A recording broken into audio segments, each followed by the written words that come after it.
Nâng cái sự nó không ngày ní bên cả updateនៅ advance server ដែលទី1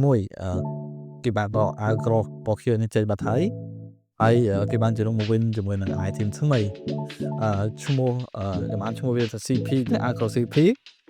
agro នេះផ្ដល់ឈាមមកយើង900ហើយនឹង fire of physical defense ហើយ passive វាគឺទី1ថាដល់ពេលដែលយើងពាក់វាអត់ខ្វល់ថាអ្នកដែលវាយយើងហ្នឹង attack speed គាត់ប្រហែល200ឬមកក៏300%ទេតែដល់ពេលដែលវាយយើងគឺ attack speed គាត់នៅសល់តែ75%ទេហើយ passive វាមួយទៀតគឺនៅពេលដែលឈាមរបស់យើងទាបជាង 30% វានឹង recover ឈាមរបស់យើង 20% រយៈពេល2 second សម្រាប់ Dominant Eye ក៏មានការ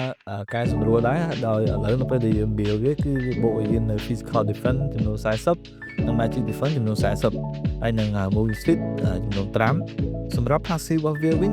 ឥឡូវគឺនៅពេលដែលយើងនៅជិត hero របស់ enemy វានឹងឡើង defense របស់យើងចំនួន8បើយើងនៅជិត2វានឹងឡើងដល់6ហើយបើយើងនៅជិតខាង enemy ដល់ទៅ5អាហ្នឹងយើងនឹងឡើង physical និង magical defense ចំនួន40ហើយចំណែក passive ទី2វាគឺនៅដដែលទេគឺទី1គឺវាកាត់បន្ថយសៀមហើយនឹង HP regen ហ្នឹងហើយសម្រាប់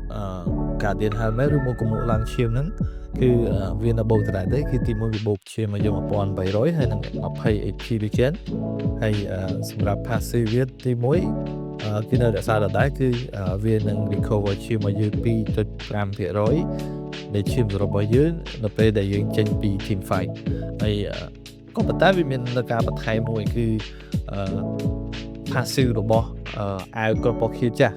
គឺនៅពេលដែលយើងទទួលរង damage លើសពី500 damage វានឹងកាត់បន្ថយ damage 20ហើយនឹងបូក 0.2% នៃឈាមយើងសរុបហ្នឹងហើយនេះគឺជាវីដេអូដំបូងរបស់ខ្ញុំអញ្ចឹងបើសិនជាមាន